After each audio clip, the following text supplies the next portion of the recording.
Hello and welcome to Those Forking Fangirls, where we talk all things nerdy book, TV, movie, pop culture fandoms, and how they integrate into our adult lives. I'm Natasha. And I'm Christine.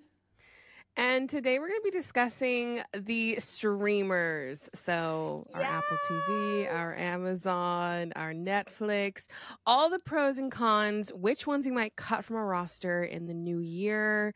We have been wanting to talk about this for a very long time.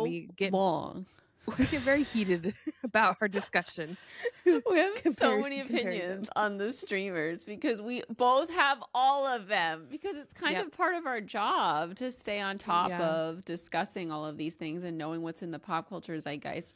And so we have spent a lot of time on all of them. We're going to evaluate them all for y'all today, air all our grievances and all our highlights. I am so excited because the strike is over.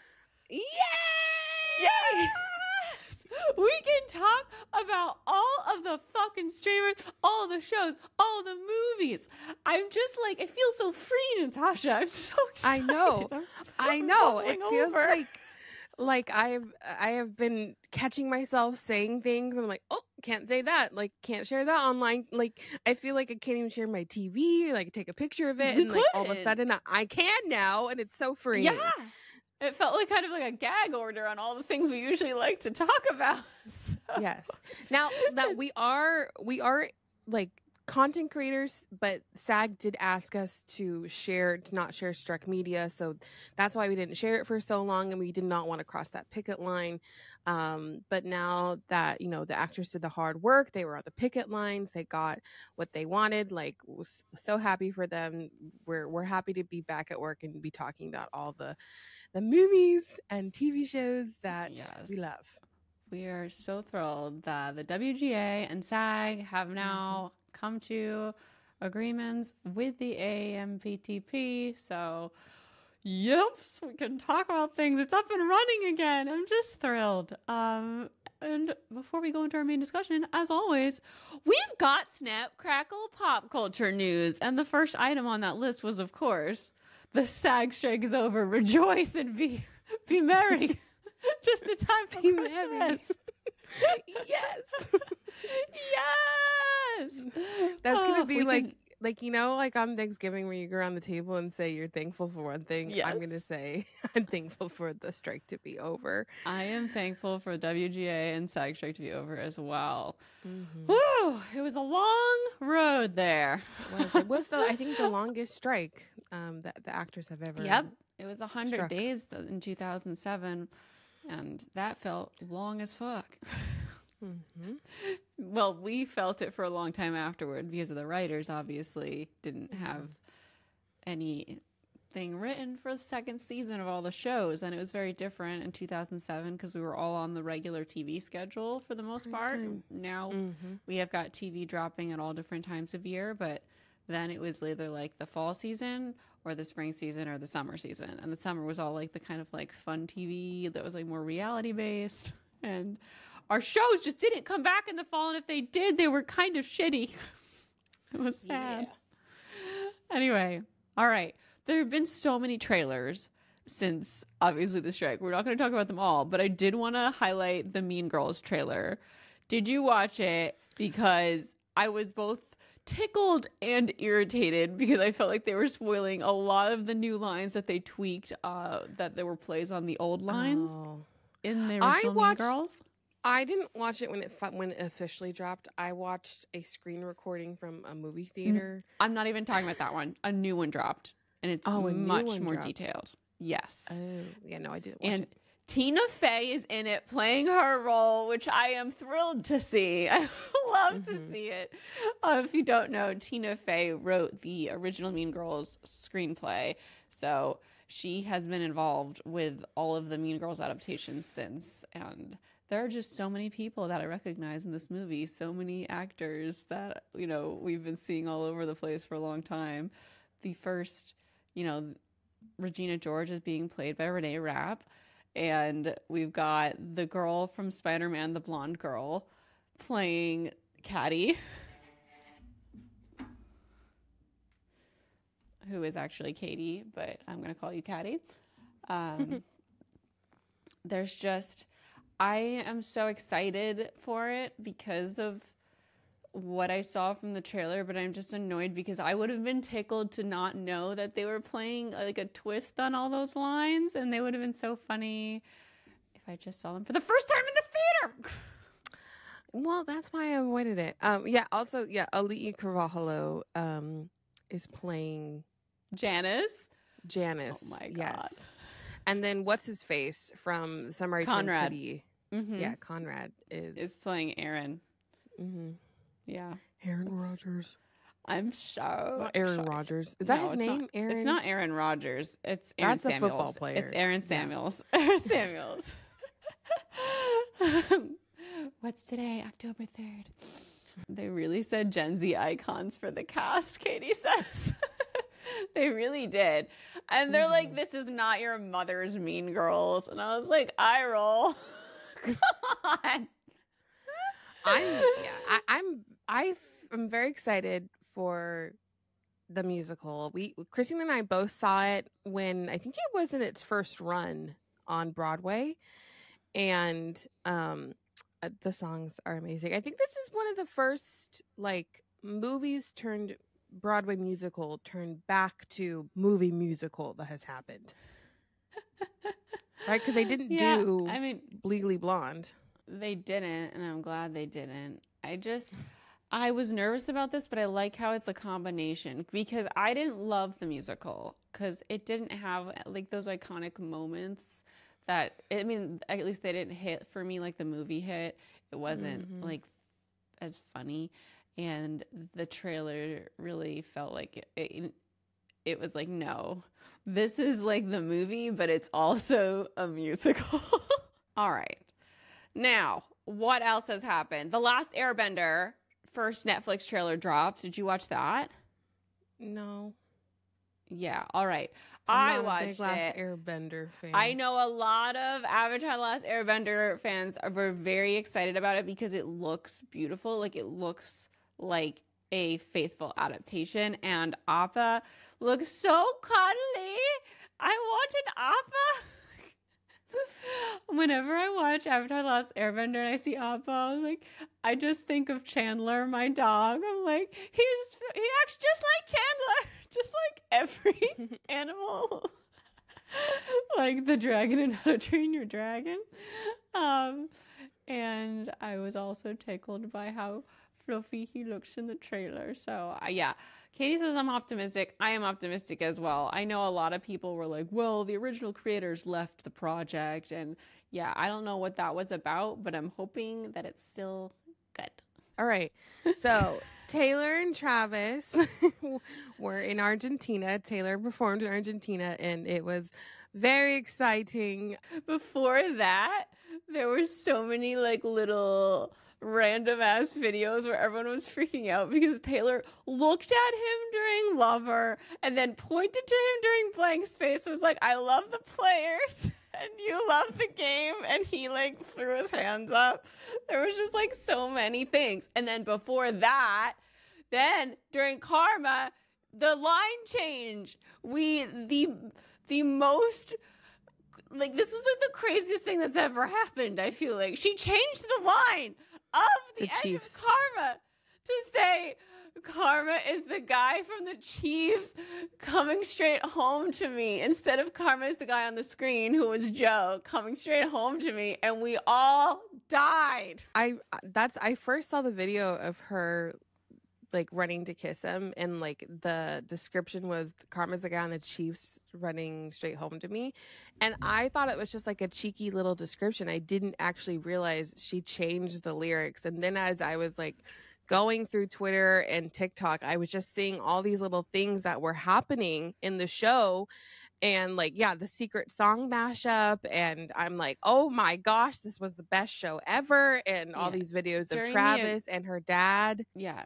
during the acoustic set, she did Is It Over Now? But she did the version where in the bridge she sings, remember when I hit the brakes too soon? She the Out of the Woods that was going viral, that mashup on TikTok. She did that as the surprise song.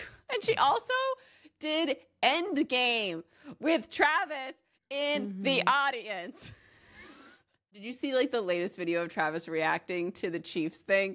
Like Scott Swift, her dad, who is standing right next to him, like throws his hands up and pushes it. And he's recording him as well. At a different point, he was recording him doing like the ole, ole, ole, ole, Taylor, ole. Like, it was really cute. But yeah, and then Travis like puts his hands on his forehead and is like, oh my God. He's like shaking his head. I had people in my DMs being like, I'm not even a big Swiftie, but this is so magical and amazing, and I love to see this. And I'm like, yeah, because it's a literal romance happening before our eyes. I saw a lot of people talk about how, like, I mean, she went through this huge breakup after 6 years, and it was just, you know, so many people can relate to that after like losing someone that you thought was going to be the one. And then she goes on this huge tour, and we see her crying and being emotional during songs. And then out of the fucking blue, Travis comes, and Taylor is just going for it. Like, she's jumping, she's happy. And it is so magical and also inspiring to watch it happen too, because it's like, even though if you've been hurt, and I know this is like real people's lives, but even though if you've been hurt and you've gone through like a huge heartbreak, you can still find love again. Like when she sang Labyrinth and she's like, oh, I'm falling in love. All right. Yeah. And it's happening again, and it's so exciting. The night before, that was her surprise song, and it is the most beautiful acoustic performance, I think, of all the ones I've watched. Like, the wind is perfectly blowing in her hair, and the song just hits so much harder live than it does on the album. Do you agree? Like, it, I could feel it in my bones as she was singing it live. And I don't know if you saw the wide shot, but the plane lands. Yes. Yeah. Like, what the fuck? And in the song, you know, she's talking about the plane coming right back around. I thought the plane was going down. It's just wild, man. The universe is wild. She was nominated just this week for 6 Grammys. Woo. I saw a tweet yesterday that I just started cackling. I sent it to Natasha last night, but it was like, being a Swiftie is so funny because she was nominated for 6 Grammys today, and that is the least important news of the day. That was the day of the Travis Argentina show.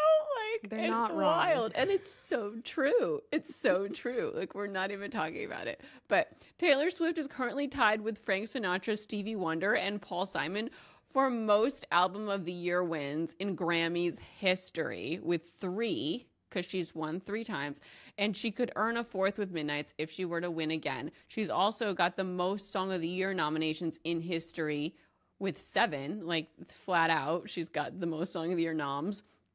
And she was nominated for Album of the Year, Midnights, Song of the Year, Antihero, Record of the Year, Antihero, Pop Solo Performance, Antihero, Pop Duo Group Performance with Karma, Feat Ice Spice, and Pop Vocal Album with Midnights. So many! So many. I don't know if she'll win Album of the Year, but it sure has been like Taylor Swift's year. Oh, for sure. For sure. It's it feels like she's very much on top, and I'm very happy for her. Yeah, I'm just like, so again, like, just tickled by all the Taylor Swift stuff this year. And I was just crying watching, not like sad tears, but like happy tears, like watching all these videos and stuff and seeing everyone be like universally excited, because it's wild how many people are like so excited and brought together by like Taylor's romantic life right now, you know? Katie says, I say, that's my baby and I'm proud. Yes. Last on the dock today, the other day, the first review from someone who read my book that's coming out attached at the hip dropped. And they said, I absolutely love this book. It kept your attention, and I love seeing how Ori developed as a character and the relationships she made along the way. A great rom-com that I didn't know I needed. And F spiders, lol, which is irrelevant to the book. But my novel, Attached at the Hip, comes out May 21st, 2024, and it is a Survivor-esque rom-com where our lead ends up on a reality TV show that's very Survivor-like, but it has a romantic slant, and she is attached by a feet of rope to her high school crush, who she hasn't seen in 4 years, and it's a time, and it's available for pre-order, and the link is in the show notes. And if you want to support my author career, greatly appreciate you pre-ordering my new book. I'm so excited about it, and the fact that people are getting giveaway arcs in the mail and I haven't gotten my arcs is baffling. What? People are getting arcs right now?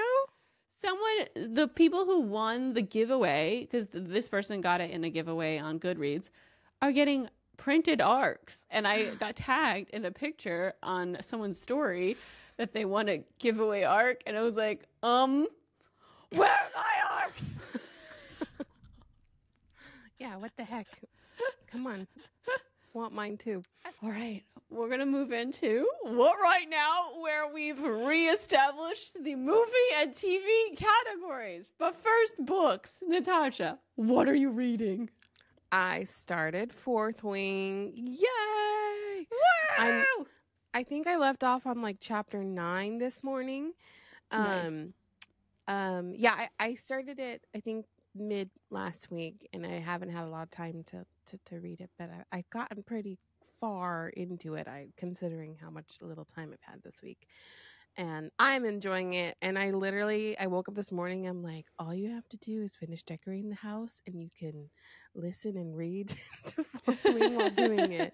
And I had to fold all my laundry too. I am very excited that you're finally reading Fourth Wing, and we can chat about all the things. Natasha was like casting all of the characters with real actors, which is something I never do. And I'm just like, whoa, okay, all right, I can see it. Wait, do you want to tell us? Yeah. You said that Dane had tan skin and blonde hair, but then I just read a part where he has light brown hair. All right, I'm picturing him with blonde hair, but he's not like, I know Ryerson is the one who has darker skin. He's got darker skin. I feel like didn't they say he had pictured like reddish Dane hair? Like, I just pictured Dane as like that annoying like football guy in high school. Like the classic, like blonde, annoying. Oh, jock. Yeah. That's how I have him in my head. At first, I was like, oh, yeah, Dane, love this. Super sweet. And I'm like, oh, my God, stop. From the beginning, I was like, ugh, I'm in love with Ryerson. Yeah, same. Okay, so my initial casting, which is it's been flickering as I read it. Flickering. Flicker between a few different actors. Is Sabrina Carpenter came to mind first for Violet because she's petite, but Christina and I were talking about, like, Violet doesn't seem like she's short. She just seems like she's, average height, like but more lanky and frail because of her disability. Mm-hmm. So then I was kind of putting her with Barbara, the model. Katie says, who's Henry playing? Does Henry have a role yet? Henry does not have a role. Yeah, no, he's maybe he could play one of the old people. Yeah, I don't know who yet. Usually Henry, I cast Henry in an adult romance. This is an adult romance, but they're like, he could voice the dragon. Katie says yes, he could voice the dragon. Natasha isn't at the dragon parts yet, but he could voice one of the dragons. That would be amazing. I can't think. Barbara Pavlon, is that her name? Who's Barbara Pavlon? She just got married to one of the twins from What twins? Sweet Life of Zach and Cody. Oh, wait, what? Dylan Sprouse. Joey King. Yeah. It's not Joey King. Wait, what are you talking about? It's Barbara. It's Barbara Pavlon. Barbara Pavlon is a youth. You know what? She looks youth. She sounds like an older woman because my Nana's name is Barbara. Zayden right now, I thought he had long hair apparently, but there's a lot of fan art with him. I picture with longer hair too. Yeah. Maybe he cuts his hair at one point, but like I picture like not really long, but like longer. I don't really have a fan cast for him. I initially, he's just he's like the Duke of Sandringham, not Sandringham, the Duke from Bridgerton. From Bridgerton. Simon. But he's Simon-esque. That guy feels so like sophisticated looking, and like Ryerson has such like a wild, untamed like handsomeness that I can't put those two together because I've only seen him as the Duke. Yeah, because he's definitely a made-up person in my head, but I don't really know. Yeah, but that's it. That's my casting so far. Well, I have been reading Iron Flame. I'm only about like 15% of the way in because I only have been reading it during my shower time. So it's always like a quick couple pages. But I'm enjoying the crap out of it. And it's just kind of revving up. And I just finished Tomorrow and Tomorrow and Tomorrow by Gabrielle Zevin. The book was so beautifully written, and it was such an accurate portrayal of the creative process and the paranoia that comes along with it, alongside of the euphoria and the highs and lows and what it can do. It's about a friendship, but how working together, affects their friendship in these negative ways sometimes. But it's really well done. And I had so many feelings, and I had to take down some notes because there's just some lines that really just cut right into me. And I was like, this is so real. There's this one that made me feel really warm and fuzzy. That was one of the characters was in like was depressed and going through like a depressive episode. And their friend was like, I don't know what to do. And this other friend that he was asking advice from said this thing that like friendship, so it takes place in like the 90s, a lot of it, like 96, 97. And he was like, friendship's like a Tamagotchi. And I was just like you have to show up kind of, with like a Tamagotchi. You have to like nurture it, and you have to do it even if like you're not getting anything back.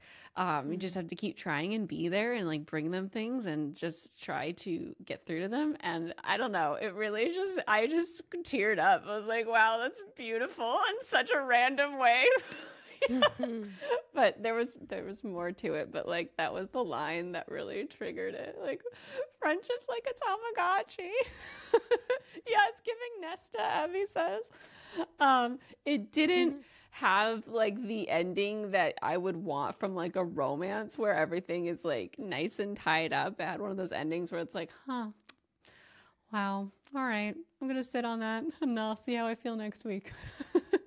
But I'm really glad I read it because people have been talking about it for a while now, and I really wanted to be in on the conversation, and now I can be. But I didn't say what it was about at all, really. What? I mean, that was. I mean, I guess that's enough to to read it. Yeah, well, I mean, it's about these two game designers in the 90s, and they're in college, and they're friends, and they start making a game together, like a computer game. And they are both like super passionate about it, and together they make amazing work, more like better than they are making the work by themselves, and they really inspire each other. And but we start with just like their friendship, and I don't want to say anything else. That's what it's about. Anyway, I'm glad I read it, but it's not like it doesn't end on this like feel good happy note. It's one of those like that makes you think and feel and all that. Yeah, you related it back to La La Land last night. Yes. Well, because I was like, the end of La La Land made me feel a similar way. I was like, huh, I wanted them to get together. Mhm. um, but then I loved what La La Land did because I kept thinking about that for ages. Like I couldn't stop thinking about it because I related to so many different aspects of it in so many different ways, and I thought it was really beautiful in the end how they did it, how they portrayed it on screen. And it was so Tomorrow and Tomorrow and Tomorrow had an ending that was like, huh, the same way. Mm. All right. So, what did you watch movie wise this week? Oh my gosh. We have a long list of things that we've been watching, obviously, since the strike. But what came to mind first? Yeah, this week that I watched, most recent, was No Hard Feelings. The Jennifer Lawrence movie. It was really fun. I didn't know where it was going, and some of the jokes were funny. It was just really good to see Jennifer Lawrence playing a really fun role again. Silly, yeah. And I think the guy also was so hilarious. And just all the things she was trying to do to get him to sleep with her was just cringeworthy. And I related to him so hard. Yeah. Oh, there's this iconic scene where she's beating people up naked. Yes, I did not expect that. She's literally so hard. Full frontal, titties flailing in the air. I was like, whoa. This is a movie where I feel like a lot of the comedy comes from shock value, so I don't know if it would be funny the second time around, but there's a lot of hijinksy shock stuff that would just threw me on my ass metaphorically as I was watching.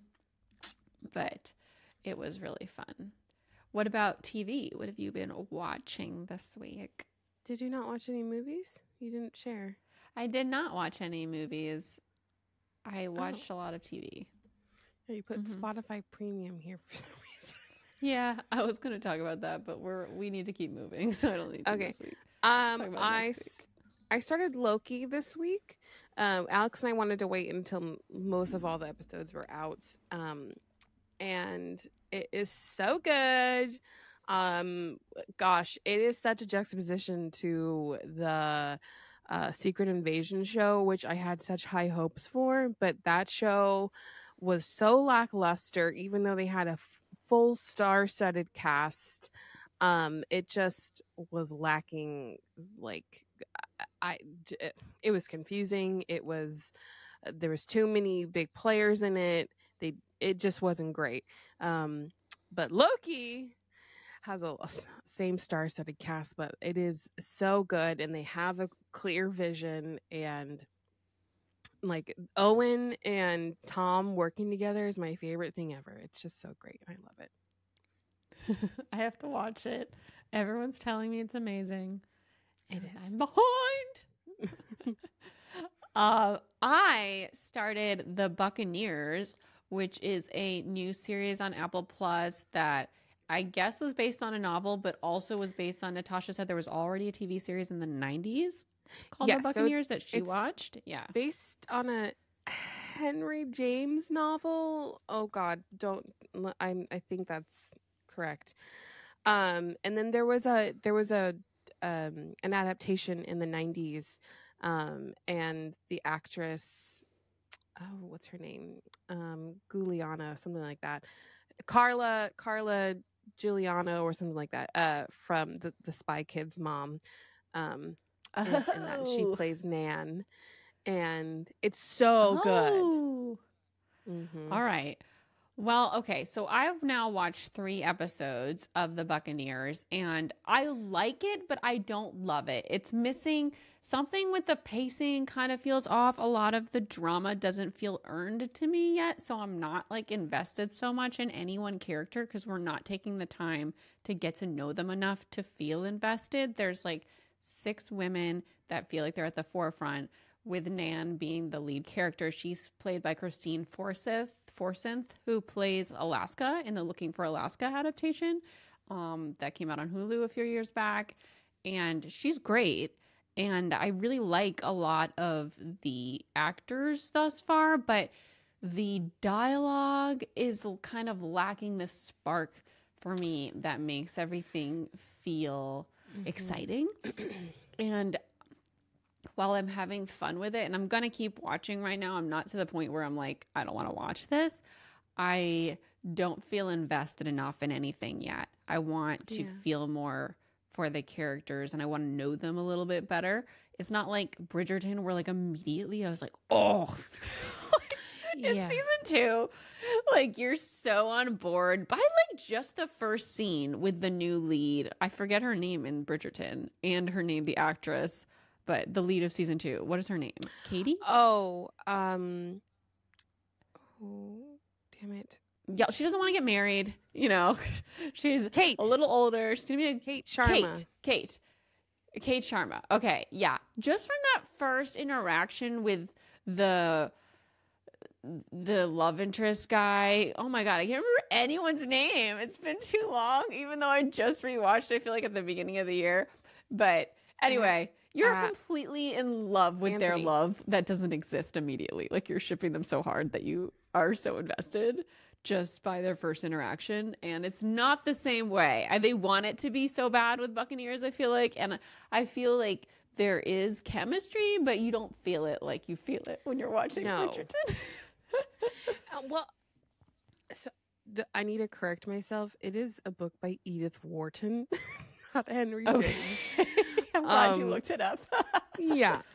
And it's, I truly feel like they tried to take this modern approach so far. I've only watched most of the first episode. They tried to take a modern approach. And so what happens when like historical period dramas do this is that it's so weird to have like that modern speech juxtaposed to even other characters who are speaking in that same like English manner, and it's just like, whoa, it's because if everything feels flighty so far to me. Yeah, it makes it feel weird when they do say something in Old English too. Like one of the characters says the word shan't, I shan't be able, and it just sounds so out of place because you weren't talking like that the whole time. But yeah, Dickinson does do it well. Yeah, I was just going to say, I think Dickinson really mastered it. It was perfection in Dickinson. And I think they're trying to go for that same vibe because Dickinson is also an Apple TV Plus original. And it's just not hitting the same way because it's not as consistent. And it feels way more grandiose because Dickinson was kind of contained on this rural property. And here we're going all over the place, and we're with English society. We're in England, and they're all about the society life over there, and it just doesn't feel as natural to go in and out of this modern vernacular. Yeah, it's giving vibes of Persuasion. If you watched that last year with what's her face? The girl from 50 Shades. Yeah. I can't think of anyone's name today. It's early for us. Dakota Johnson. But that was irritating because the source material is so beloved. I don't know the Buccaneers, but I do know that 90s show, and that 90s show was fucking amazing. So if you don't like the Apple TV version, just go watch the 90s version because it's good. I do think that there still has potential. Like, I'm going to keep watching. And I also really love the idea behind it. Like, it's about these American women going into England where women are so stifled, and the Americans are so more progressive in their views of womanhood, and it's such a strong friendship between these women, and they want to support each other being themselves and being loud and boisterous and like happy, outwardly feeling their emotions. And I love all that. I just it's not hitting as like you want it to hit so far. Yeah. And I do say, like, I will say, not everyone has a happy ending, so it's not going to be like super happy, but it will be happy in other places. Enough. Yeah. All right, spoilers. Sorry. All right. I'm still watching the Gilmore Girls. I have like had to stop myself. Like I've had to throw on my brakes and I'm still like skidding down Gilmore Girls Row because I can't stop because Logan just started happening. And I'm just noticing all these different things that maybe I've noticed before, but I don't remember noticing. Like I tweeted about this the other day and it's so niche and random, but there is this iconic opening to a Breaking Bad episode with the song Windy, W-I-N-D-Y, about like a prostitute who has to sell drugs to get by. And it's like, if you've watched Breaking Bad, you probably remember the sequence. It's iconic. Everyone knows it's Windy. Like, who's the and it's about when I think it's Logan Paul, like, kind of spiraling, and he's seeing this prostitute all the time, and she's like a crutch for him emotionally, but also like he's buying drugs from her and all this stuff. So anyway, there's this scene where not Logan Paul. Did I say Logan Paul? I meant, oh my God, what is his name? Oh. What is his name? What is his name? Paul. Jesse Pinkman, but his name is not Jesse Pinkman in real life. His name is Paul. I don't know. It's something Paul, the guy who plays Jesse Pinkman. All right. So anyway, the guy who plays Jesse Pinkman is who I'm talking about, not Logan Paul. I'm so sorry. I don't know if I said that or what. Aaron Paul. Aaron Thanks, guys. Paul. Aaron Paul. Thank you all. All right. So anyway, Aaron Paul is in that sequence with the prostitute at this motel. All right. So that's what the song's about, like a woman who has to, you know, be a sex worker and sell drugs to get by or whatever. Or it's just about a sex worker. I don't know.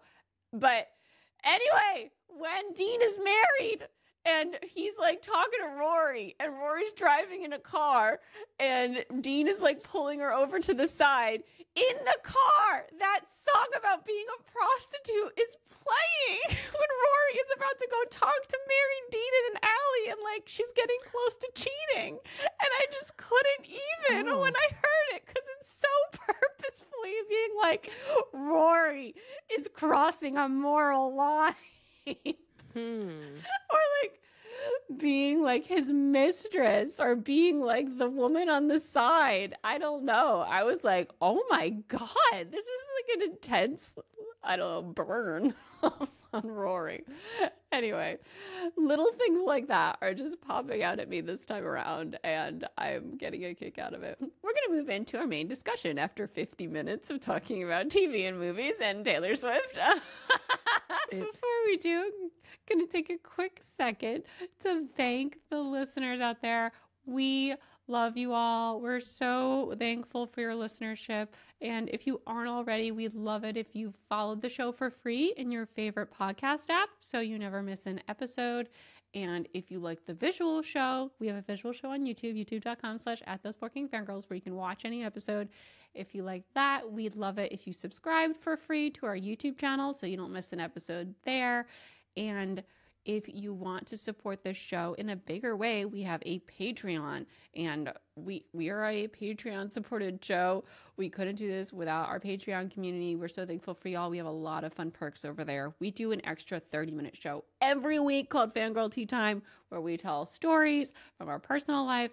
We dig into some topics that are a little more intense that maybe we don't feel comfortable with on the main show, and it's just a really great time. There's a really great community over there. We love it. And we have two other tiers.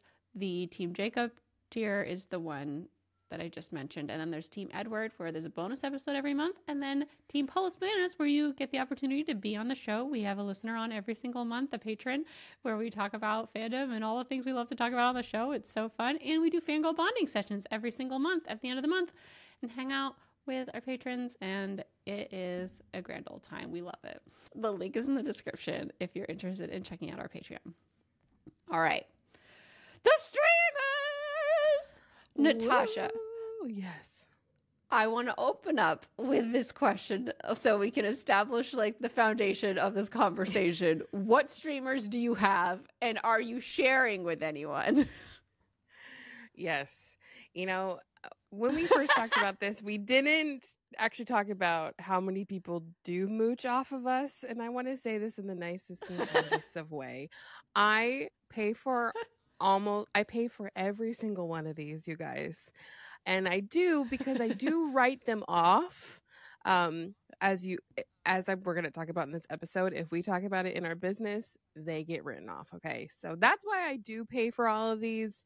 I'm getting a little annoyed though. Okay, so first of all, we have Netflix. So every single streamer is obviously shared between me and my twin brother because we live in the same apartment. So Netflix is only Alex and I. Then we've got HBO Max, which is the most shared of them all. This one is shared between two of our closest friends and their couples. So it's shared between 3 households. And then all of a sudden, I get this call from my cousins. I didn't think about it. And they're like, hey, what's your HBO Max What's your Max login? Like, I really want to watch this movie and put it on for Bodhi. I'm like, oh, yeah, okay. So I gave them my HBO Max login. By the way, the 2 couples do pay their way. And so I gave it to them thinking that they were going to just watch one movie. No, I get another call next week and they're like, oh my gosh, by the way, thank you so much for the Max login. We've been watching all of these. I'm like, what? No, bitch, you got to pay. Okay, so well, at least they're putting in some money. It's not just they're not just taking it for free.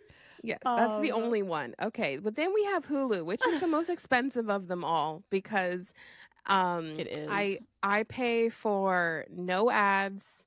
I used to pay for live, and that was like almost $60 That's a $50. month. Yeah. That's shared between the couples as well, but they don't pay their way for that one because that's how I log into to Max. We have Disney Plus, which Sorry, no one chips in for the Hulu one, the most expensive one. No. All right. Hulu doesn't even let you share with people who are outside your like zip. It constantly asks questions. That exactly. We only have them in 3 different households, so that's it. Only. Yes. Which is why I think I pay for more because I have to have more sign-ins. Okay. We have Disney Plus, which is shared between Alex and my aunt's family. I pay for that one. We have Paramount Plus, which is just Alex and I. We've got Peacock, which Heather has an account on. Amazon Prime, which Heather also has an account on, but that's actually my fault because I signed into my Amazon on her TV so I could watch all my movies.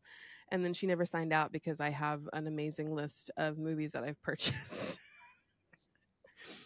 I mean, that's not your fault. No, it's not. But she made an account. What are you talking about?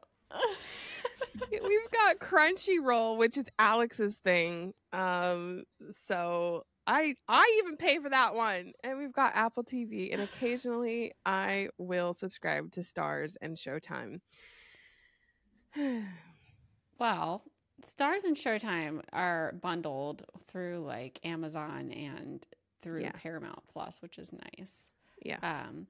But yeah, I have most of these as well. I have Netflix, Paramount Plus, Max, Hulu, Disney Plus, Peacock, and Amazon Prime. And I share most of them with Paul because when I started getting them, he was a youth, you know, and we were friends. And I was on top of streamers like when they started. The second there was a streamer, I was like, oh, Netflix, oh, Hulu. And before that, I was watching everything live. Originally, so before the streamers came around, all of the networks were starting to have their own streamings on their websites for free. So ABC.com had a streamer where I watched all of Lost. And CBS, up until like 2 years ago, let me watch Survivor on the website, which was amazing, and The Amazing Race. And all, like NBC had one where I watched Heroes. Every single site had their own streamers, and it was free. And there would be like one commercial that was 30 seconds long that I'd have to watch every commercial break, which was so doable. I don't give a shit about 1 30-second commercial. Sometimes they were 15 seconds. Like, it was amazing. In the days before, like, TV had switched over to the internet, because we could get away with almost no ads at all. And free. Everything was free. But yeah, so for the longest time, I've been just the only person who paid for all the stuff. And then Paul finally said, like, I'm going to get Peacock, so you're on my Peacock. Don't worry about Peacock. I got this.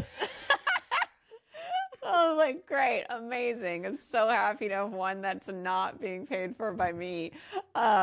But when I was dating my ex-boyfriend, like, he was just on all of mine. And even when I got Disney Plus, he was like, oh, we'll split it. And it was just me. He never paid me for Disney Plus.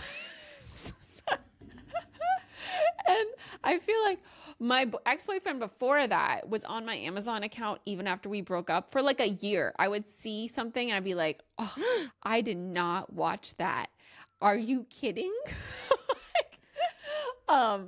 With John, I don't care as much, and I'll let him use something to like catch up with Survivor, but he's gotten off my other ones.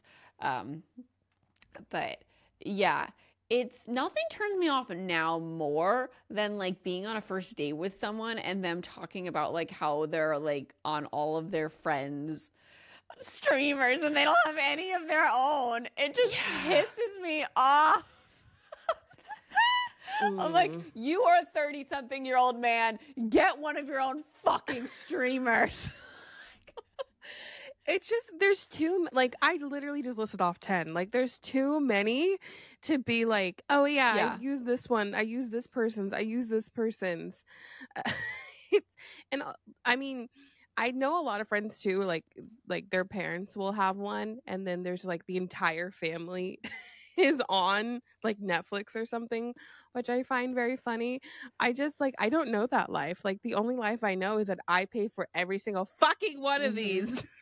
Yeah, same. And I see with my family, they were way slow on the uptake for any of the streamers. Like, I was in college and I was like, I need Netflix, so I'm getting it. And I've had it. And Hulu, like, immediately I was like, Hulu used to be free as fuck. It was amazing.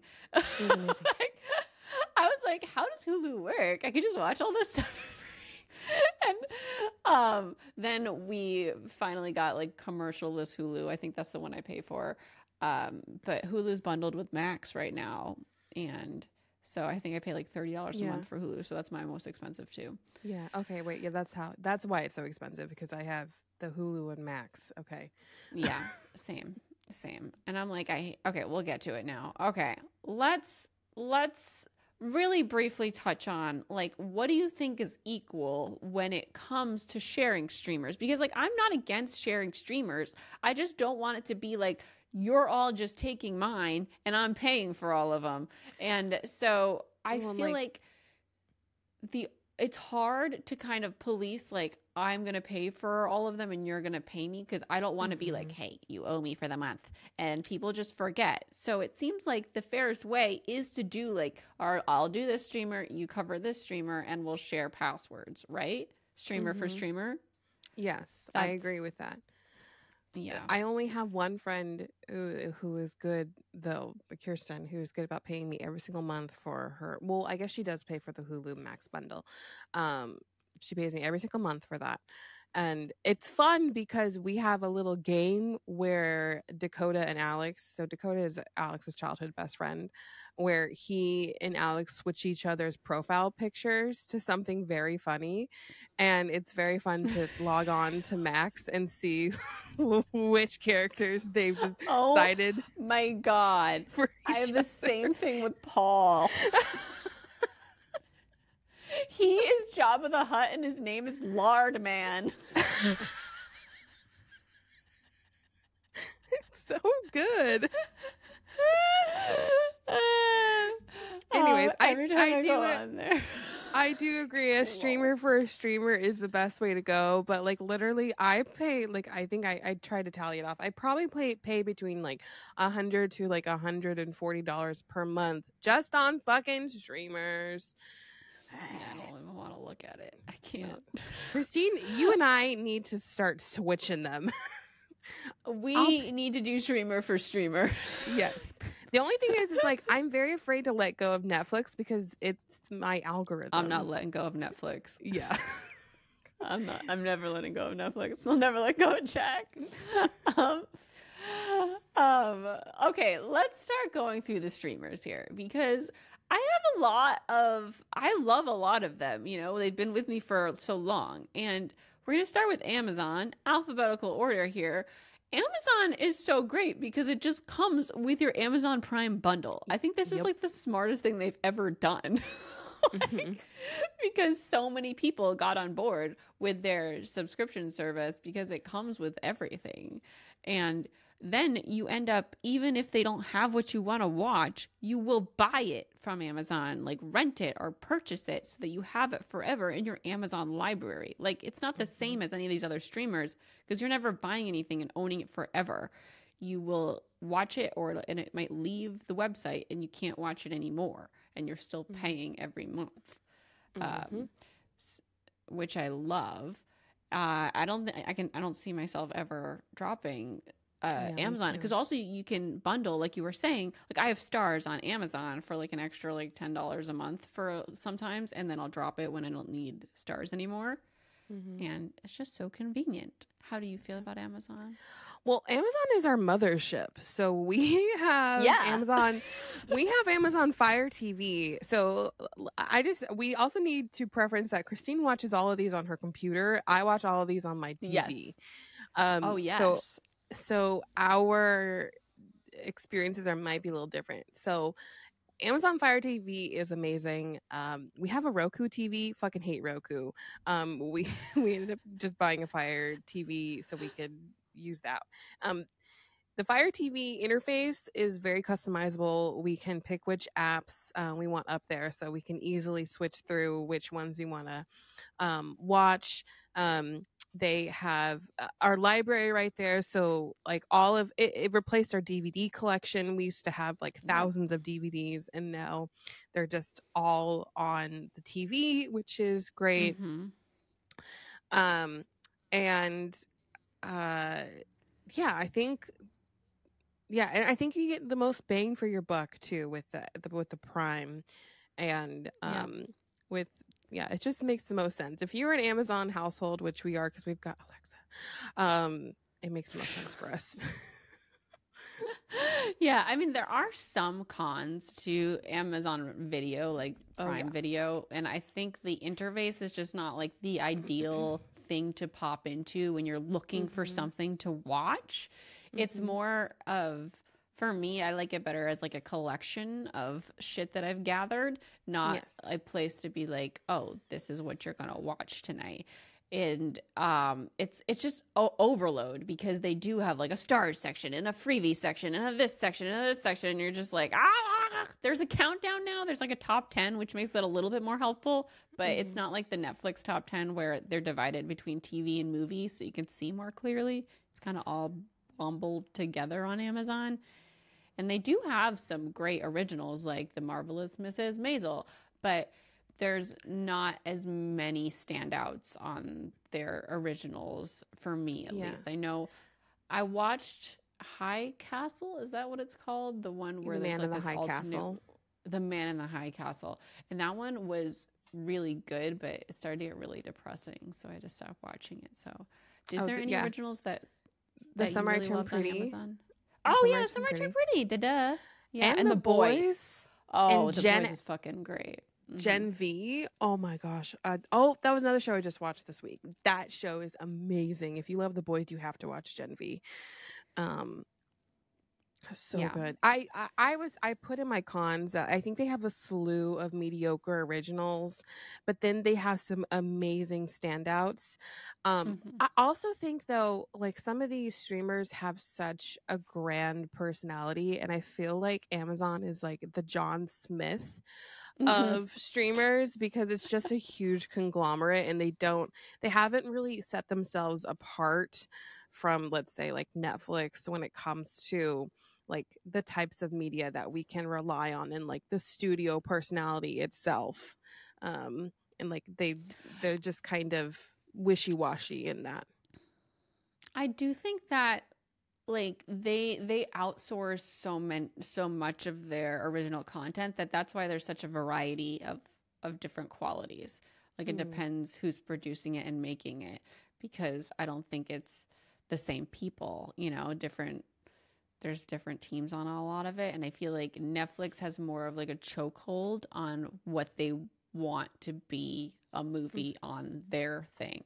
And Amazon, I like that it's more free because you don't know necessarily what to expect from movie to movie. Whereas on Netflix, I feel like they have a very strict pattern of what they want their movies to be and how they want them to be edited. And I don't like that at all. Like movies on Netflix have gone down in quality so much because they wanted to fit a 90-minute cookie cutter pattern. And I hate that because I can feel it in the movie. Like I can feel it in Netflix. When you're watching a rom-com, there is no breathing time in the editing. It goes from shot to shot to shot to line to line to line, because they're like trying so hard to meet this number of minutes, the 90 minutes, so that when people click on it, they're like, oh, it's too long, because our fucking attention spans have gone to shit, even though we can watch 10 episodes of a television show back to back. I fucking hate this about society right now. Like, it's so ridiculous that Netflix has taken this to heart so much that they won't allow a 2-hour movie unless Martin Scorsese is making it, and then they'll let him do 3 hours, and it's the most boring shit I've ever seen in my life. Sorry, I'm going on a Netflix movie rant, but I'm so disappointed. Netflix can, like, slay a TV adaptation of anything, but when it's a book to movie adaptation, rarely does it get the time or character development that is needed for it to feel like the book, to feel like a good adaptation. The last thing I was happy with on Netflix was To All the Boys, and I know a lot of people weren't as thrilled because they had to cut some things out from the books, and if they had done like what they did for The Summer I Turned Pretty, nothing would be cut. You know, we'd get everything, and it would be. Yeah, that's why, because I think Amazon has the budget to take some risks, and that's, I mean, Netflix could if they wanted to. They just don't have to make as many shitty things. Sometimes they just crank out shit. True, but like Amazon has got the product side behind them. You know, like Netflix is just basically a studio and a streamer, and they also like aren't putting movies into theaters, so they aren't making that revenue either. So they have to. Yeah. Well, Amazon doesn't put that many into theaters. I guess it depends on the release. No, I'm not even talking like Amazon. I mean, fucking Jeff Bezos is the richest man in the world. That's what I'm talking about when I talk about Amazon. Yes. But of course, they're still trying to do everything for the least amount of money. Except get every single Taylor Swift song into The Summer I Turned Pretty. I will never understand how they can afford this. I think Taylor just gave them access to everything. I think Jenny was talking about this on a podcast. She wrote Taylor Swift a letter about how integral Speak Now was when she was writing The Summer I Turned Pretty. Wow. And then she gave her access to some of her music. And I think maybe it means all of her music. Because there's way too many Taylor Swift songs. Like they've got to be so expensive. Can't for even one song. Like you look at Kitty, and the music in that is so shit. The Kitty series on well, Netflix. Okay, sometimes they have like a Blackpink song, but I feel like in between that they have like royalty free music. You know what I mean? Like I feel like it's like YouTube music. Yeah. Anyway, Netflix. All right, back to let's wrap up Amazon here. So I feel like this has become a thing with a lot of the streamers, but it's hard to know when there's new things. Like Amazon though, especially, like I don't think the new titles are being shown to us as much. Because with this oversaturated streamer society that we're in, we have to be told what to watch. Like, there's no really deciding anymore. We go to be told, and it's the sites that are good at telling us what we want to watch that we end up sitting on the most for this content. And I think Netflix is the best at this. A lot of the time, it'll just be at the top banner for me now. They used to be shittier at it, but now, like, the new stuff is right in front of me, and I immediately like, oh, I've been waiting to watch this, and I will click on it and stay there. Whereas on Amazon, I'm just like, whoa, so many titles, I don't know what's new. And so it's a lot of the times I go to Amazon when I need something that I know isn't on the other streamers. The Amazon Fire TV it's great because it tells me the shows that I've watched previously. Like, it'll just pop up the shows, like the new seasons are like right there. I'm like, oh my gosh, there's a new season of this. I'm like, okay. So they do that for me. That's different on the TV. Like, when I go to Amazon, I have to go to Amazon.com, and then I have to click on Prime Video. And that is always distracting because, like, you can get distracted by something you need on Amazon and then forget you were even there for video. So if you're binging something, but like, the thing is, also, if you're binging something, it's just harder. Like, we're going to go to Netflix next, and Netflix is hands down the coziest interface, the best place to binge a show, in my opinion. And Amazon is just not ideal for that because you'll go back to the website, it won't show you front and center what you were watching. Like, it's just, you forget that you're watching it. It's not cozy. But Netflix, it's just, it goes at the right time to the next episode. You don't have to touch anything, and it's the best. Yeah. It's the least buggy. It is honestly pretty much like perfection. It is, because they've been working on it for so long, and so many of these just cropped up in the last 3 years. It takes time to hone that sort of ease. My friend used to work at Netflix in the marketing department, and so I know some like little tricky things that they do. Obviously, they use AI to tell you what to watch next and all that stuff. But the thumbnails are catered to you. They are the most personal streaming service. They literally will make about a galley of like 12 thumbnails, and they will test those for different types of people. So like, you could go, like, I can go on like Alex's profile, and his thumbnail for, let's say, Bridgerton would be completely different than my thumbnail for Bridgerton. And usually my stuff is like very romantic centered, like if it looks like something that I probably wouldn't watch, like, they're still gonna put like a thumbnail that would get me interested in it.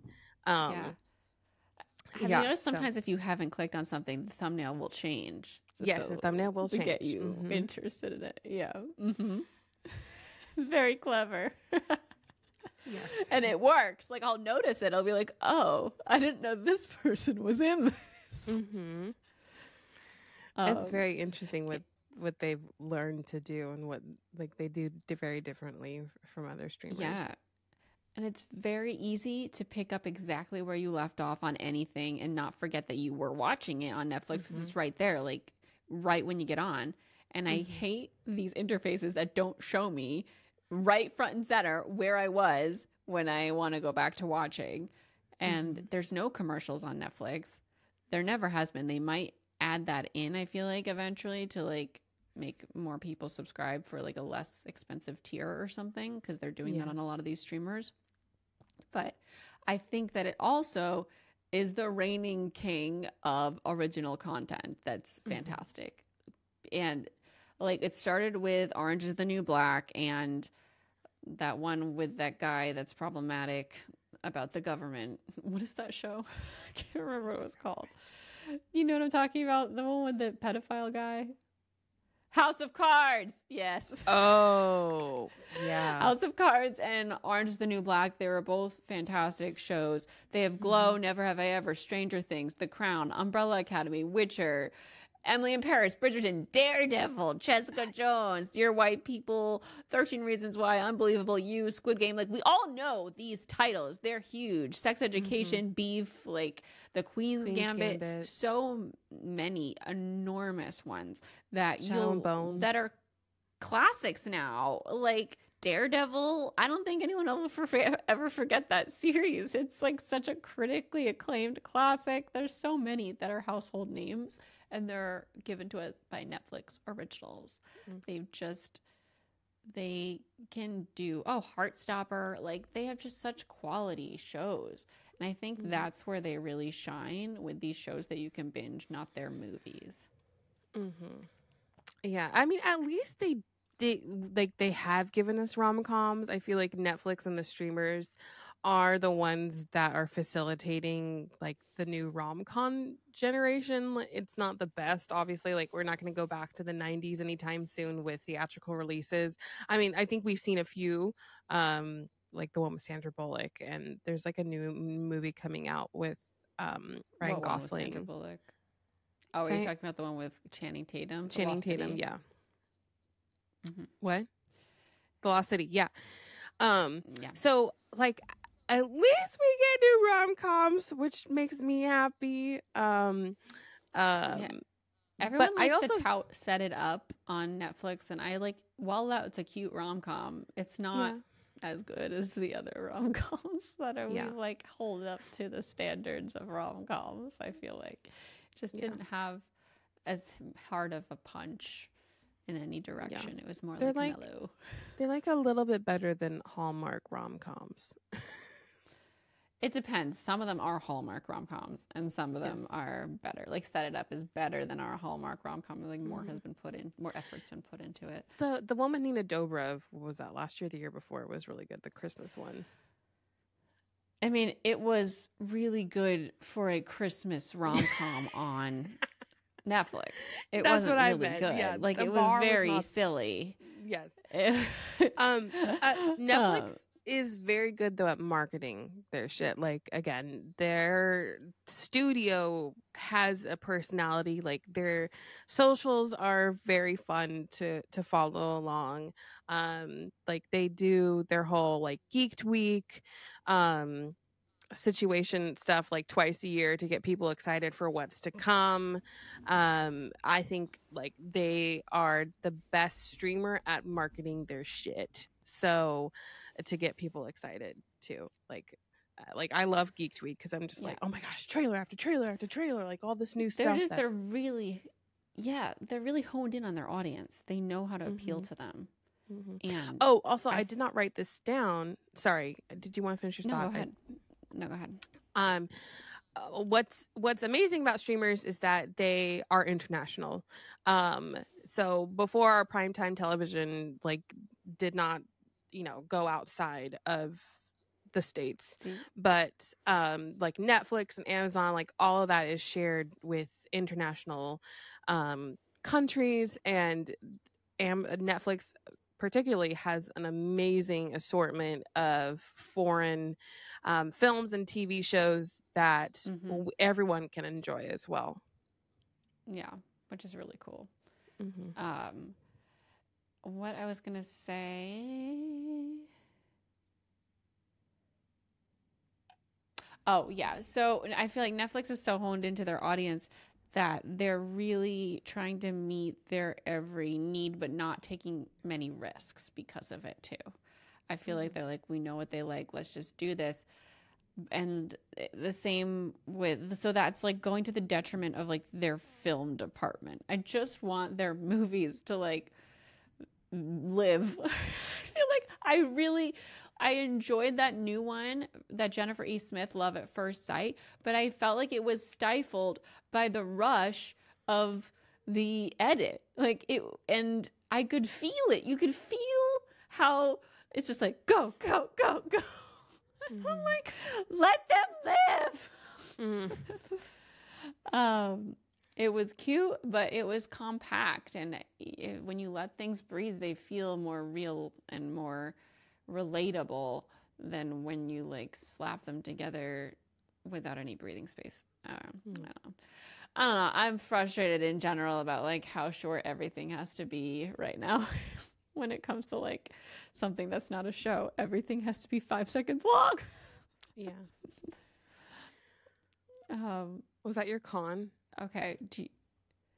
That is my con, the movies on Netflix. I love Netflix, and I will never, I don't think I'll ever delete it from my roster because it's the coziest thing. Like when the show that I want to watch has come out on Netflix, I am so relieved that it's on Netflix. It's just so much easier to watch. And I love that Gilmore Girls is there. Like it has so many comfort shows. And now I've been noticing that they are pulling in bigger movie titles, which they didn't do for a while because they had so much original content. They just had their own content on there. And now they're pulling in these movies that I want to watch. Like the new Spider-Man's on there. And I'm just so happy that I can Netflix it instead of having to buy it on Amazon. No Hard Feelings was on there too. I in my con, I was saying that there for a long time there wasn't enough new originals to keep me coming back, and sometimes I would scroll for like an hour, even though like they tell me what to watch. I'm just like, I don't really want to watch this. I don't really want to watch this either. But now I feel like I go on there. I'm like, oh wait, there's so much more stuff to watch now. Yeah, I feel like there's this new wave because they had to readjust with all the new streamers and such, and you know, they dropped the password sharing, but they also have been putting more effort into like making you want to stay on the site and having more stuff you want to watch, which has been really nice to see. All right, shall we move into Peacock? What are your thoughts on Peacock? Oh, you don't have many, do you?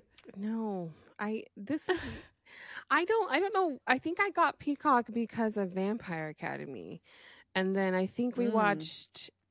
I can't remember if Yellowstone is on Peacock or Paramount Plus, or if it's on both. No, Yellowstone's definitely on Peacock. I looked on Paramount Plus. It's also on Paramount Plus. I don't know if it's like a shared thing. Yeah, maybe. But they have like some fun like new releases like from the theaters, which they get pretty early, which is nice. And I think we got it for the Olympics as well. But I don't know why I still have it because I barely go on it. Yeah. Well, this is the one that Paul is paying for me, so I don't have to like worry about wanting to cut it. But in terms of the interface, I feel like it's kind of like here or there. It's not the best interface, but it's not the worst. I have found that when I'm watching something, if I pause it and I come back after a while, like it doesn't run smoothly unless I refresh it, which, you know, it's not the worst, but it's not the best. And like they have like 4 new movies usually to choose from that are like new releases. They've got a few good originals though. Like they have The Traitors, which I now love. And there's that show Girls 5 Ever that I watched a little bit of, but a lot of people love it. And then there's The Resort. We both watched that. Yes. But it still hasn't been renewed for a new season or canceled, so I don't know what they're doing there. And I know. And they've got some of those like key comfort shows on there, like Parks and Rec and The Office. And Vampire Diaries. I don't know if the Vampire Diaries is a comfort show, but it's on there. Yeah. But yeah, it's here or there. I think that would be on my chopping block to cut if I was paying for it, but I'm not. So yeah, it's cool. It's cool. All right. Max.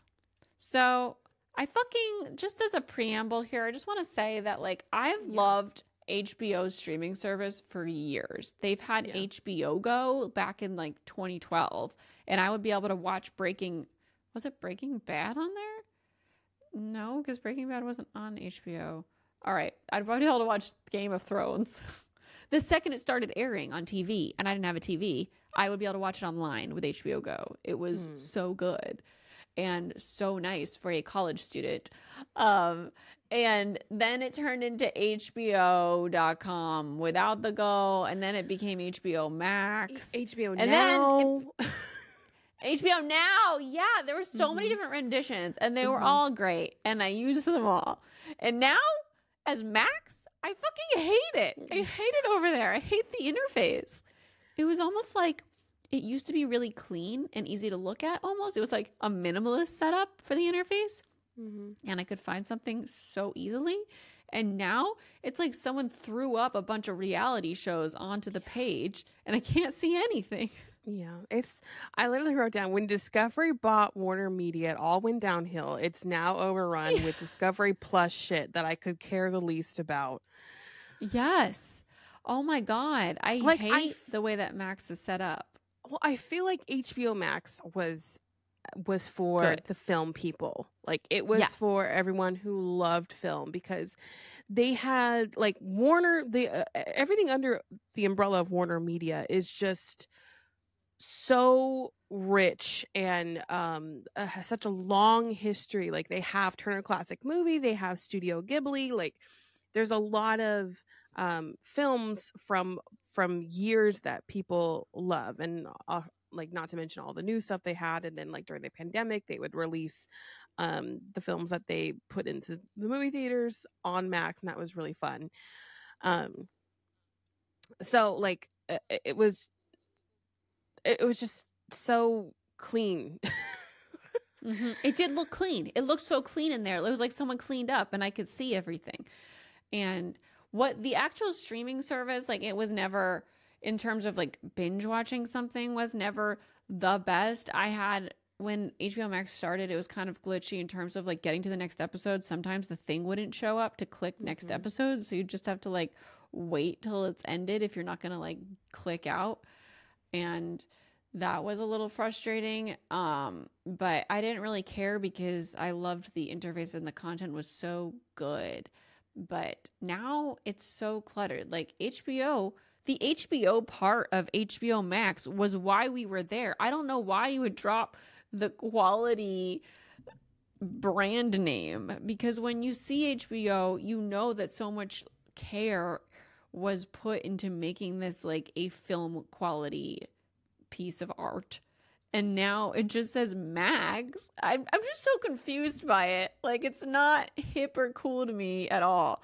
HBO is who made House of the Dragon, Sex Lives of College Girls, Hacks, Our Flag Means Death, Starstruck, like the other two, like all these big names, What's Left of Us, Westworld, like those are all HBO. Why would you want to take HBO out of the branding? Because or was HBO refusing to be next to all of their name next to all of the stupid Discover shit? No, Is I that think what it it's was? just no. They wouldn't have any control over that. No, I think it was just Discovery wanting just to morph their Discovery Plus shit into Max. But like, why drop the HBO is what's so confusing to me. Because they've got Discovery Plus shit on there now. Yeah, I know. So it was the HBO being like, I don't want my name on that. Like, because they could be the Max, was the Discovery Plus shit. Anyway, Friends is on there. So that's one of like, right now, I feel like that's the only thing I watch on HBO Max. I never even go there anymore. I forget it exists because I'm like so turned off by the way that it looks when you go onto it. I'm just overwhelmed and irritated by the loss of all of the actual shows and so many random things from Discovery being in my face. They do have the closest interface though to Netflix, because they do recommend movies and shows for you to watch, and they tell you like what's new or what's added.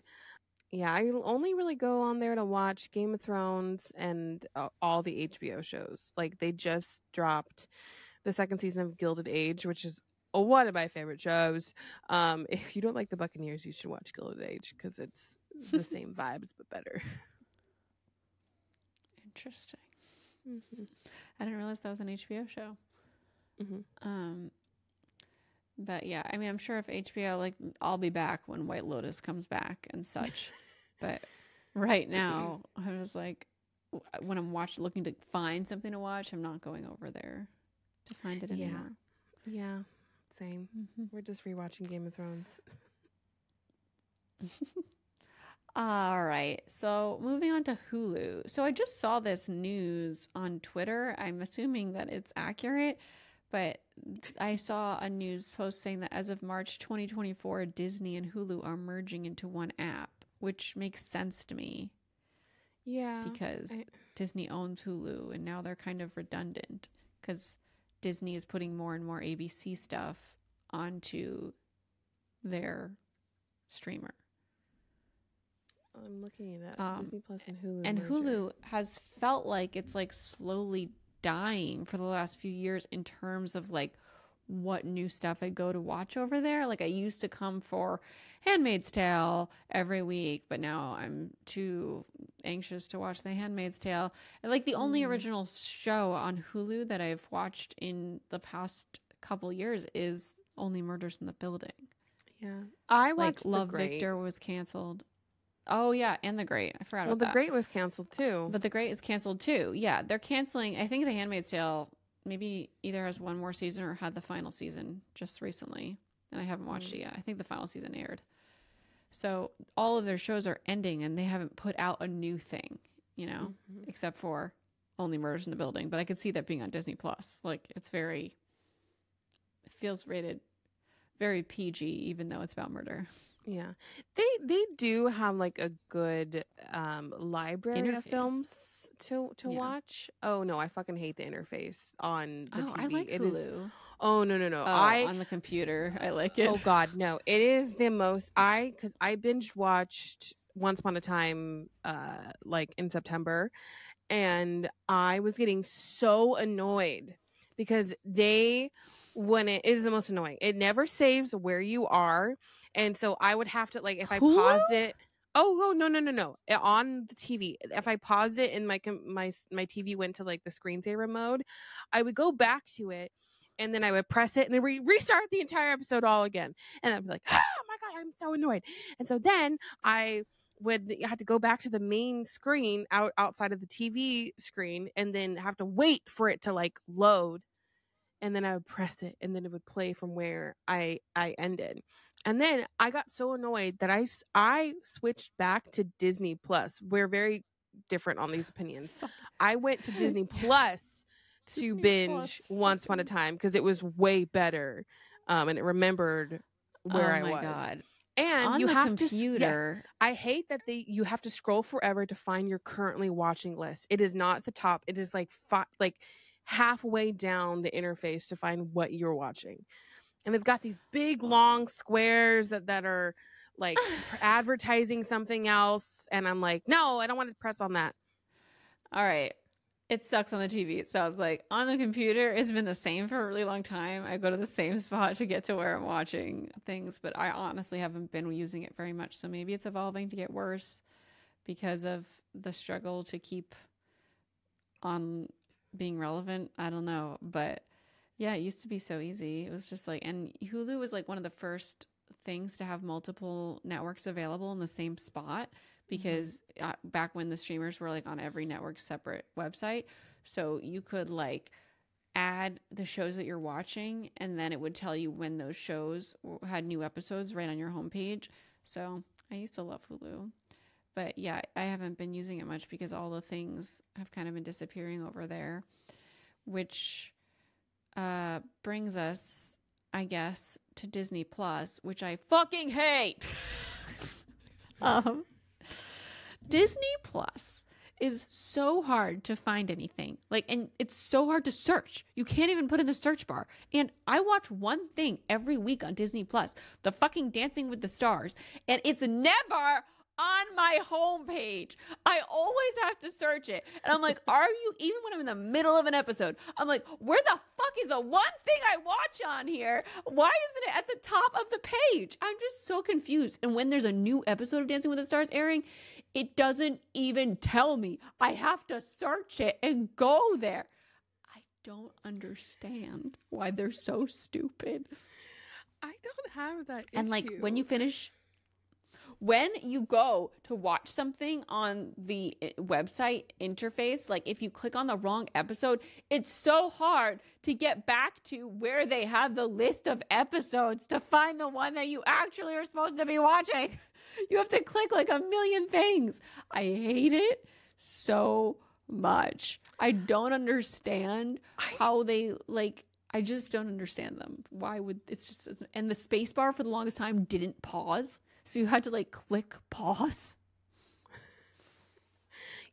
I don't have that issue with Disney Plus. I think it is far superior to Hulu. And it's easy for me to use, but also I'm a Disney girl. So I was so excited about Disney Plus when they first announced it. And I remember there was a friend of mine who literally took a day off of work to watch all the new content. The thing about Disney Plus, which is annoying, is they don't have enough new content. they got us all, never have new content. no, they pumped us up for all this like new original content, and like when they first dropped it, but then half the content didn't appeal to me, or was for kids. Yeah.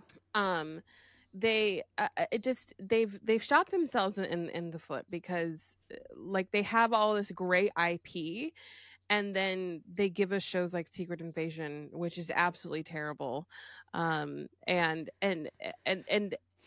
like it was so fun in the beginning when we had WandaVision and Loki, and everyone was watching all at once, and like the system would get so over, people wanted to watch the new episode when it dropped at midnight, that it would like crash, which was annoying but also like exciting. But now it's like they haven't taken that content, and made it important for viewers to watch, because they're afraid that they're not going to go watch their theatrical releases. So like we got the amazingness of WandaVision, but then her character was absolutely annihilated in Doctor Strange Multiverse of Madness, and that just completely, I don't have trust in the shows anymore, because it's like I want to enjoy this content, but I also want it to mean something, and not just an extra little filler thing that I have to watch. Like I want it to actually work within the matter universe in and the movie world, and have like that fun like detective type of thing, where I'm trying to figure out, okay, if this happens in this show and this happens in this show, like how is this all working together? Yeah, and you want the threads to add up, to be like, oh shit, this was like a reference in the show, and that meant this, and that's why they're doing this, and it was not like that at all. No, none at all. I do have to say that is specific to the Marvel shows. The Star Wars shows are fucking phenomenal. A lot of them are fan service, which is, I don't mind. But like the new Ahsoka show was so good. Obviously the Mandalorian, amazing. We got Baby Yoda. Even there was another show, I think last year or this year, with the guy from oh fuck me, I can't think of his name. Anyways, the Star Wars shows I think are on a different level, and I do love that I can go to Disney and watch all my favorite things when I want to. Like I will go and rewatch like Cinderella or Little Mermaid and things like that all the time. But like I'm interested. I want to go see the Marvels, because I want to see like if Ms. Marvel, like the show, does play into that, obviously, because they brought in that character. But yeah, I wish we had more better content that we could trust. Yeah, I'm very excited for the Percy Jackson show. I hate that Disney Plus is raising their prices like almost 200, like double. Like the price is double what it used to be. Yeah, that's why I had to cancel my it was like $32 a month or some shit. It was ridiculous. And unless you do their like, you change, because I had the yearly plan, and I was paying like $84 a year, and it came up that when I get charged again, I'm going to be charged like $160 or something, and for the year. And I was like, no thanks. Like I don't get anything from Disney Plus except for Dancing with the Stars, which is on Hulu the next day, so it's redundant. Which is also why it makes sense that Hulu is going to merge with Disney Plus. But I don't think Disney is worth that much yearly, so I'm going to go month to month for Percy Jackson, and then I will cancel Disney Plus until I have another show that I want to watch, because I'm not using it like at all, except when there's a Disney movie out that happens to be on it. Like when Elemental came out, I was like, oh shit, I got to get my $84 of the year from watching this one movie that I now want to watch on Disney Plus. Ridiculous. What was the last Marvel show you watched? I tried to watch Mrs. Marvel or Miss Marvel. I got like 2 episodes in, but I just wasn't feeling it at the time. It was when I was having a hard time watching anything new because I was so anxious. There was so much other stuff that I would have rather watched. It was also like, I don't know. It was like the shows were starting to get like, there were so many Marvel shows popping up, and it was hard to keep up at that time. Well, yeah. And they have now, they've also said this, but like they are reworking how they do those Marvel shows, because they've been kind of giving them like the movie treatment, but they should not be treated like films, because usually like they never have a great payoff at the very last episode. It's always like the middle of the episode, the middle of the show, which is really good. Yeah, it was basically after I watched the Falcon and the Captain America, is that what it's called? It's called something. The guy with the arm, and it wasn't amazing. Yeah. Yeah. And then I watched Loki, and I was really excited until like the second half of the season got very convoluted. I didn't leave those feeling like I left WandaVision. And so I wasn't as excited for the next thing that they dropped because of it. But yeah, I mean, now they're bringing in Percy Jackson, so I'm gonna be here. You can sign into mine. You don't have to pay for it. Oh, we'll see, I guess, how. That's the one I'll trade. Yeah, we could trade that. I could do that. Thank you. You could take my Paramount Plus. Yeah, that's the one I was going to get rid of. Okay. Well, so because Paramount Plus, that's the next one on the list here. Paramount Plus, I have Paramount Plus like premium because I want to watch Survivor live.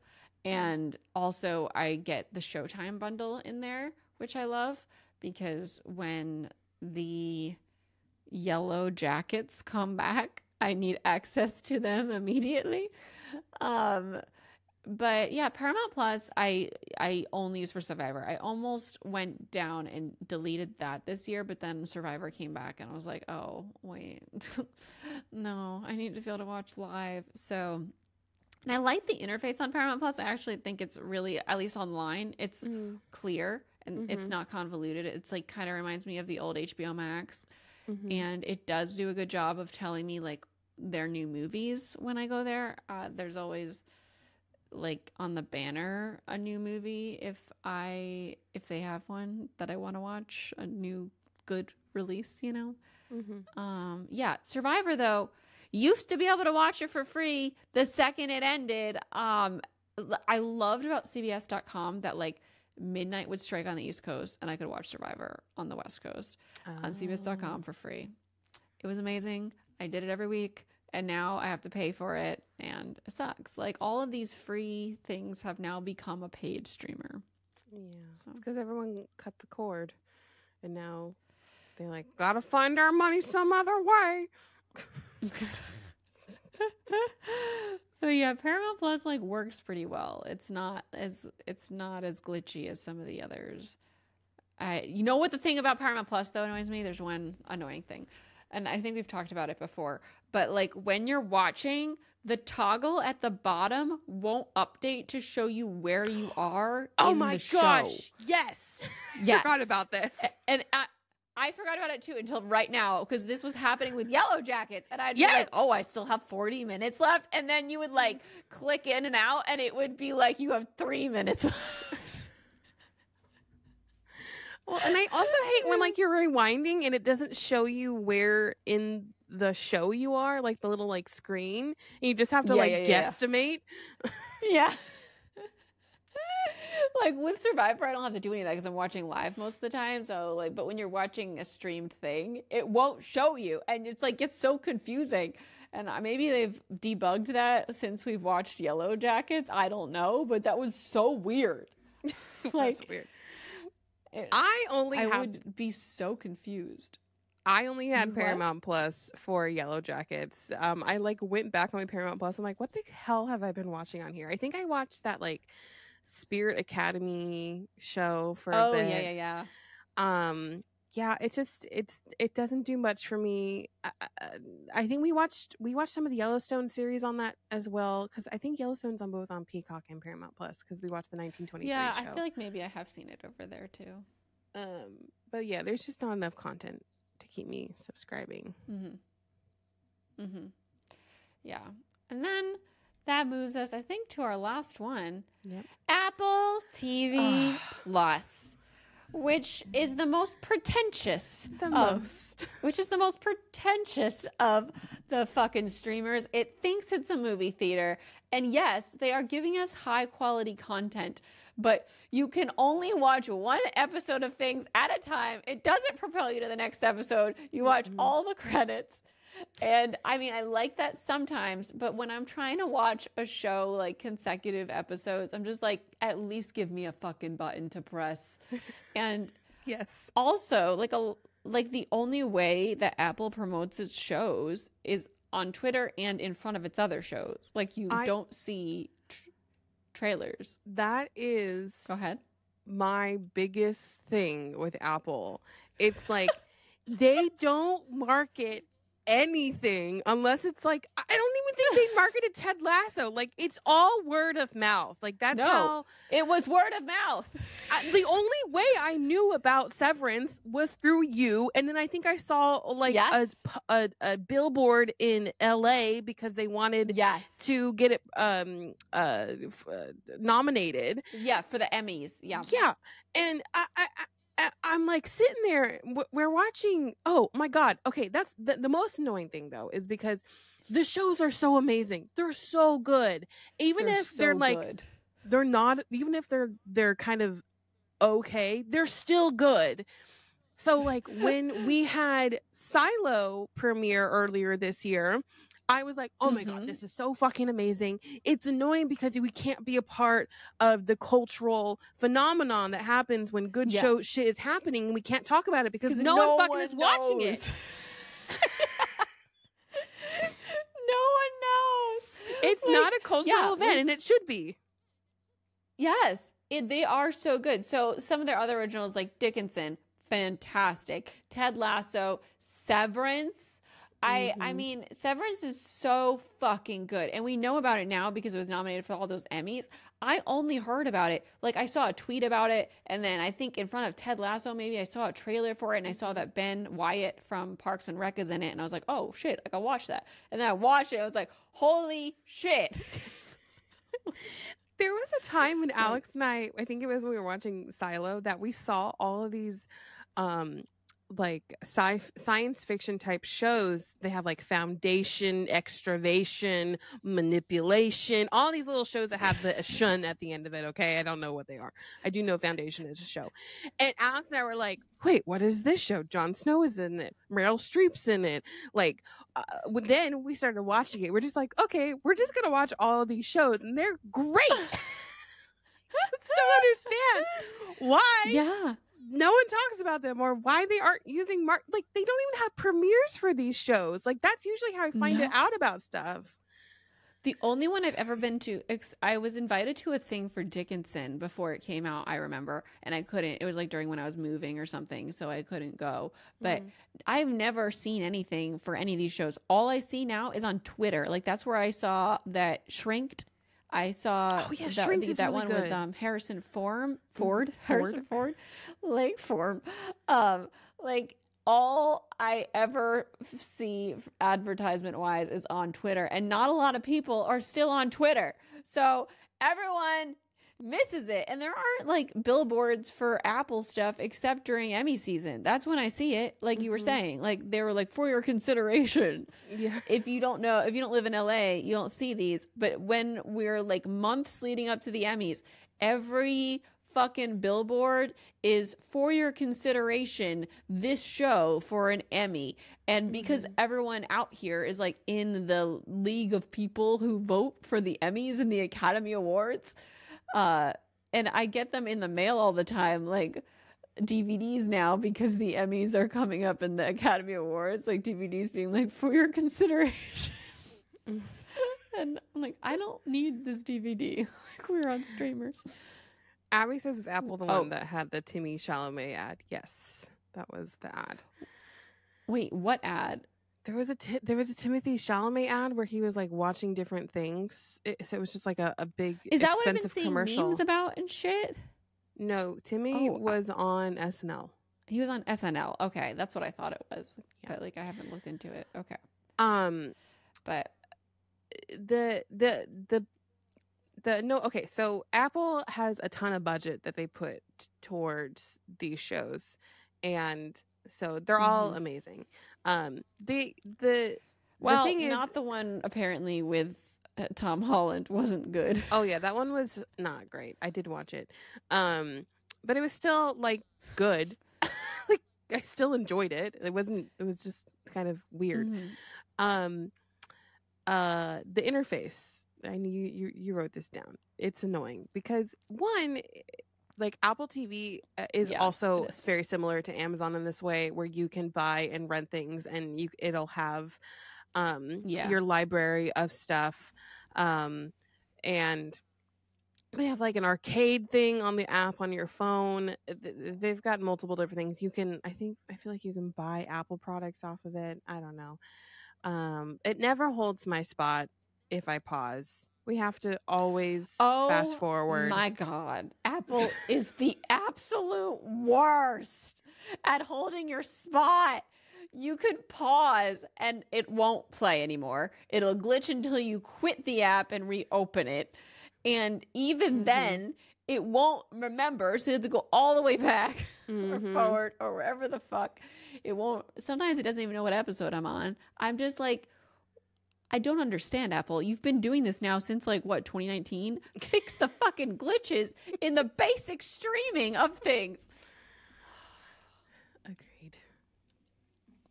Yeah, and that is by far, I think, the most annoying thing when you're like trying to binge the show and you have to pause and come back.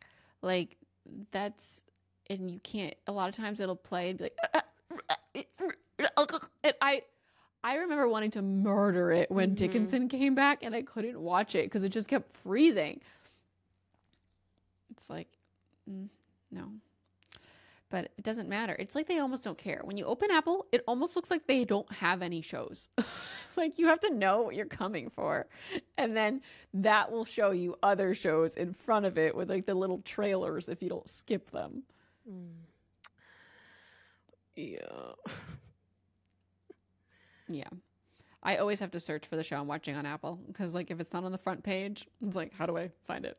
There's no thing to click on. No, like you have to scroll all the way down. They've got ads and like big rectangles like promoting shit that I don't care about. I even had to like, they just dropped Buccaneers and I had to go search for it. It wasn't on their main thing. They do have a countdown, and that's where I found it. But the countdown's at the bottom of the screen. It's just not organized well at all. Yeah, it's like I don't know. Like they have a lot of original movies that like I never would know about. It just feels like Apple, like this is like the least on their priority list. Like they're more obviously inclined to do all their tech stuff, but then like Apple TV for some reason is still going. I don't know. Like Coda was an Apple original movie. It was so fucking good. It won the Academy Award, but like didn't know about it until it was on the Academy Award nom list. Yeah. Like they did very little promotion. But all right, we gotta keep moving. We're almost 2 hours. We gotta move. All right. So let's just see, if you needed to cut one in the new year, what are you chopping from your list? Paramount or Peacock. And I am gonna cut Disney. So this makes great sense. So I'll give you Paramount, and we can take Paramount and Disney. There we go. Yeah. Woo! Saving. Yay.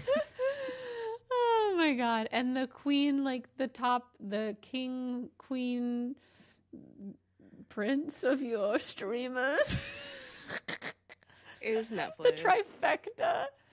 The holy grail. Oh, okay. Yeah. Netflix, Amazon, Paramount is probably my holy grail of streamers, which is weird to me that Paramount's on the list, but I do use it a lot. Wow. That's weird. Mine's Netflix, yeah, Amazon, well, it's weird Disney to Plus. me. Yeah, it's weird to me that Disney's on yours. Why is it weird? I'm a Disney girl. Because they don't put out enough stuff. Well, I could rewatch all the original stuff as much as I wanted to. All that stuff is so rewatchable. That's like me in Survivor. All right. Merry Kiss Cliff.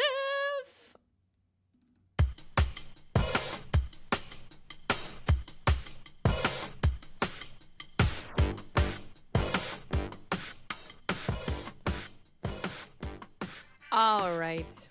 I picked some shows on here from some of our favorite streamers. Yeah. So who you gonna marry, who you gonna kiss, who you gonna cliff? Mrs. Maisel, Severance, or Bridgerton? This is mean. I don't know what to do with this. I mean, I've already seen all of Mrs. Maisel, so I guess like I have to cliff that one because I've already watched it and I've seen a lot of it twice. Mm-hmm. And I want to watch the rest of Severance. Like, I need a season 2 of Severance. So I'm going to kiss that. And then Bridgerton I'm going to marry because there's more seasons to come and very rewatchable. First 3 or 2 seasons. I feel like... What are you going to do? I don't know. I want to do the same thing as you, but I'm just going to mix it up just to be fun. I think I'm going to cliff Severance because... I think Mrs. Maisel is very rewatchable. It is. I don't want to get rid of it. But you're going to cancel Severance. It's just a baby. I know. And I'm going to marry Bridgerton because it's my favorite show. So, yeah. Mm-hmm. Saw that one coming. Yeah. I think this week we're going to have to cut chapter chat because there's a lot to discuss in these 2 chapters and we don't want to rush through them. So we will get back to chapters 32 and 33 next episode. But we are Christina and Natasha.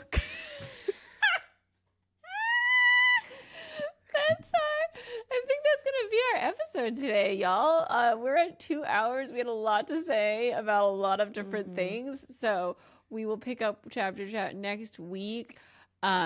We are on all the socials now. We have Chloe Laverson is running our socials. She's killing it over there. So make sure you're following us on @ThoseForkingFangirls on Instagram, @ThoseForkingFangirls on TikTok, at Fork Fangirl Pod on Twitter if you like Twitter. And our editors are, I can't talk right now. The show is edited by Alex Polis and Jake Needham with music by Cole Jenkins and vocals by Heather Traska. We release new episodes every single Friday. And we will see you next week. We are off. What? I was making fun of you. We're off to record Fangirl Tea Time. I'm Christine. I'm Natasha. And I'll see you next time. Bye. Bye. Thanks for listening.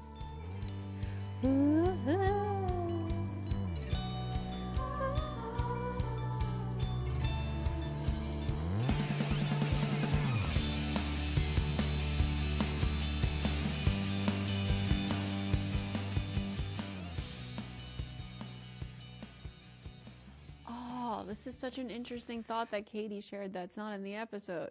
Now that most TV shows are close to an hour long, I wish we had movie theaters, but for TV shows, like you go to the episode premiere every week. That would be so fun. Oh, yeah. Like the way we watched Survivor with everyone. Oh, it would be so fun. Yes. Like it would be like a community experience again. It would make TV watching more community oriented, whereas now it's like there's too many shows to find that thing when you see someone in person where you can be like, oh, did you see this last night? But if you're going to a communal showing, everyone's going to be super excited together in person. That's so fun.